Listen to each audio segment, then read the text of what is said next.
जिस जिस तरह से उन्होंने बिहार में बिल्कुल इलेक्शन से कबल जो ये लाया है SIR, स्पेशल इंटेंसिव रिवीजन बोल के, उस पे दी होल आइडिया जो है उस पे ही शक होता है कि क्यों लाया गया, nth मिनट में क्यों लाया गया। और जो डॉक्यूमेंटेशन पूछ रहे थे वो 11 डॉक्यूमेंट्स, अगर वो देखेंगे तो 90% ऑफ द पॉपुलेस के पास वो डॉक्यूमेंट्स मिलेंगे ही नहीं।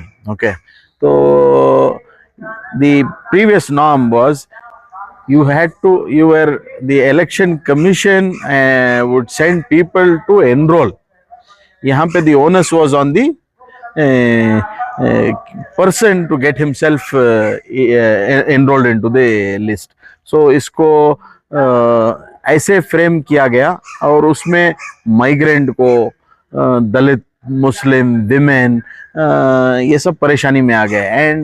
एंड स्टेट लाइक बिहार जहाँ पे एजुकेशन उतनी नहीं है, जहाँ पे वर्कर कम्युनिटी है, उनको ये डॉक्यूमेंट जमा करने और जो ये दिक्कत हुई, और द होल मंशा of why this was done, उसमें भी क्लैरिटी नहीं है। If they want to wean out people from other countries who have come in, घुसपैठिया जो ये शब्द दे रहे हैं, तो इनकी पूरी ये जो मुहिम में उनको शायद 70 लोग ऐसे मिले। ओके, क्या 70 लोगों के लिए आप एक पूरे स्टेट का इतना बड़ा प्रोसेस करेंगे? तो ये क्लैरिटी नहीं है। और जिस तरह इलेक्शन कमीशन काम कर रहा है उनके ऊपर बहुत सवाल उठ खड़े हुए हैं। लोगों का उनके ऊपर से एतमाद कम हुआ है। It is not a independent institution, it is a compromised institution बोल के बहुत ही साफ जाहिर हो रहा है।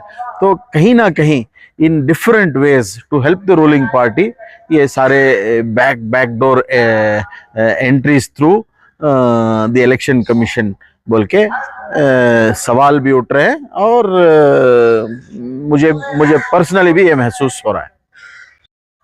अवाम को सवाल पूछना चाहिए।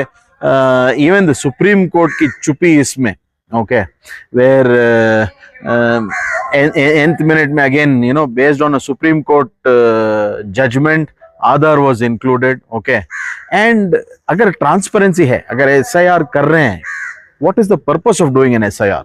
That clarity should be there, and then it should be transparent. Okay, it should involve everybody, and even the voter list as such. Okay, उसको digitize करके देने में क्या दिक्कत है?